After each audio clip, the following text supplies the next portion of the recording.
રાજકોટ જિલ્લાના ઉપલેટામાં ભાજપના નવનિયુક્ત હોદ્દેદારોનો ભવ્ય સન્માન સમારોહ યોજવામાં આવ્યો હતો, જેમાં કેન્દ્રીય મંત્રી મનસુખ માંડવિયાની વિશેષ ઉપસ્થિતિ રહેલ અને નવનિયુક્ત હોદ્દેદારોનો પુસ્તકોથી તુલા કરી કરાયું અનોખું સન્માન કરાયું હતું. ઉપલેટા શહેરમાં ગુજરાત પ્રદેશ ભાજપના નવનિયુક્ત હોદ્દેદારોના સન્માન માટે એક ભવ્ય કાર્યક્રમનું આયોજન કરવામાં આવ્યું હતું. પ્રદેશ ભાજપના નવા મહામંત્રી પ્રશાંત કોરાટ અને પ્રદેશ ઉપપ્રમુખ તેમજ પોરબંદરના પૂર્વ સાંસદ રમેશભાઈ ધડુકના સન્માનમાં યોજાયેલા આ કાર્યક્રમમાં કેન્દ્રીય મંત્રી મનસુખ માંડવિયા ખાસ ઉપસ્થિત રહ્યા હતા.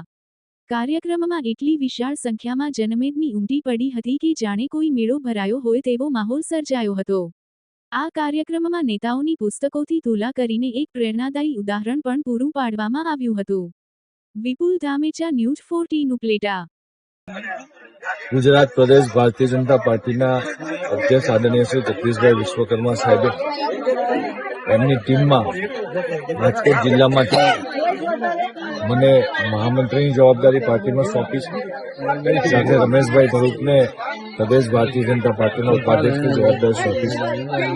ત્યારે ઉપલેટાની અંદર ઉપલેટા નગરપાલિકા, ઉપલેટા શિક્ષણ સમિતિ, શહેર ભારતીય જનતા પાર્ટી ઉપલેટા અને નાસિક દીવાન સત્સંગ મંડળ ઉપલેટા ચારેય સંસ્થાઓ મળીને આજે મારો અને રમેશભાઈ ધડુકનો ખૂબ ભવ્ય સત્કાર સમારંભ સન્માન સમારંભનું આયોજન કર્યું હતું.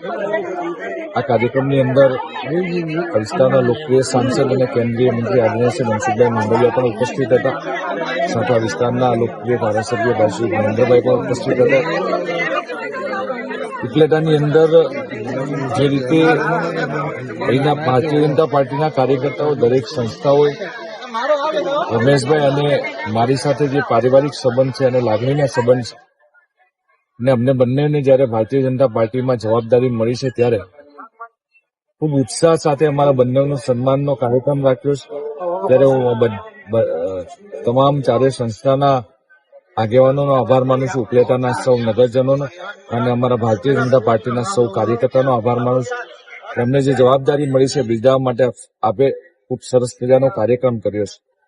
ભારતીય જનતા પાર્ટીએ મારી ઉપર અને રમેશભાઈ ઉપર ખૂબ મોટો વિશ્વાસ મૂક્યો છે. દેશના યશસ્વી પ્રધાનમંત્રી શ્રી નરેન્દ્રભાઈ મોદી સાહેબ અને દેશના ગૃહમંત્રી આદરણીય શ્રી અમિતભાઈ શાહ સાહેબ, રાજ્યની અંદર માન્ય મુખ્યમંત્રી શ્રી આદરણીય શ્રી ભૂપેન્દ્રભાઈ પટેલ સાહેબની સરકાર, એટલે કે બંને જગ્યા પર ભારતીય જનતા પાર્ટીની સરકાર ગુજરાત અને કેન્દ્રની અંદર જે રીતે લોકો માટે કામ કરી રહી છે, ત્યારે ભારતીય જનતા પાર્ટીના એક કાર્યકર્તા તરીકે, એક સૈનિક તરીકે અમને જે જવાબદારી મળી છે ખૂબ સારી રીતે નિભાવશું. અને જે રીતે ઉપલેટાના લોકો એમને પ્રેમ આપ્યો છે, ત્યારે ઉત્સાહપૂર્વક અમારું જે સન્માન કર્યું છે, ત્યારે નવી ઉર્જા અને નવી શક્તિનો સંચાર થયો છે. ત્યારે એમનો ફરીથી બધાનો આભાર માનું છું.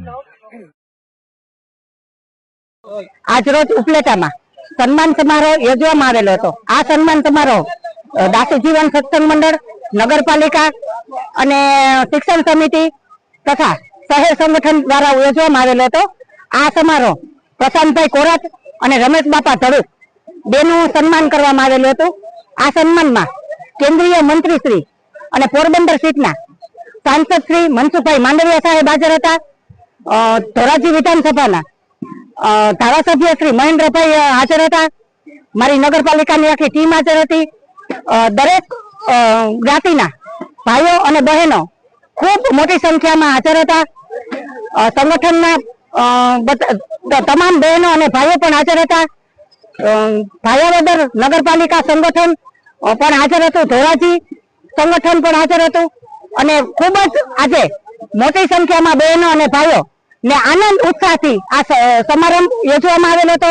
અને રમેશ બાપા અને પ્રશાંતભાઈની પુસ્તક તુલા પણ કરવામાં આવી. પુસ્તક તુલા કરી અને ખૂબ જ આજે ઉપલેટામાં આનંદ ઉત્સાહ ભેર બધાએ ઉજવણી કરવામાં આવી. બોલો ભારત માતા કી જય. આજે જે કાર્યક્રમ યોજાયો કયા પ્રકારનો? આજે ઉપલેટા દાસી જીવન સત્સંગ મંડળ અને ગોંડલ નગરપાલિકા, નગર પ્રાથમિક શિક્ષણ સમિતિ દ્વારા આજે મારું અને પ્રશાંતભાઈ કોરાટ આપણા મહામંત્રી બન્યા છે અને મને જે ઉપપ્રમુખની જવાબદારી આપી છે તે બદલ કાર્યકરો અને ભાજપના બધા કાર્યકર્તાની એવી ઈચ્છા હતી કે અમારે ઉપલેટામાં સન્માન કરવું છે. તો આજે અમારો બંનેનું સન્માન કરવામાં આવ્યું. આ પ્રસંગે અમારા મનસુખભાઈ માંડવીયા આપણા કેન્દ્રીય મંત્રી પણ ઉપસ્થિત રહ્યા અને ખૂબ બધાનો ભાવ અને પ્રેમ હરેક સમાજ 18 વર્ણ કહી તો બધા સમાજ દ્વારા બધા અમારું સન્માન કરવામાં આવ્યું. તો આ તકે તમામ આયોજકો અને સમાજના બધા આગેવાનોનો અમે ખૂબ ખૂબ આભાર માની. આજે અમે જે કાર્યક્રમ યોજાય તમે આજે અત્યારે હોદ્દો મળ્યો એના માટે તમે પ્રાયોરિટી ક્યાં કામને આપો? અમારે તો સંગઠન જ કામ કરવાનું છે. એ સિવાય વિસ્તારના કોઈ પણ કામ હોય. હું તો સંસદ સભ્ય નહોતો ત્યાર પછી 2 વર્ષ મને કોઈ પણ વિસ્તારમાંથી ફોન આવે કે આ કામ કરવાનું છે તો વિસ્તારના પણ કામ કરું અને સંગઠનનું પણ કામ ચાલુ છે. એટલે જે કાંઈ સેવા બધી આપણે કરવાની ઓલરાઉન્ડર જેવું.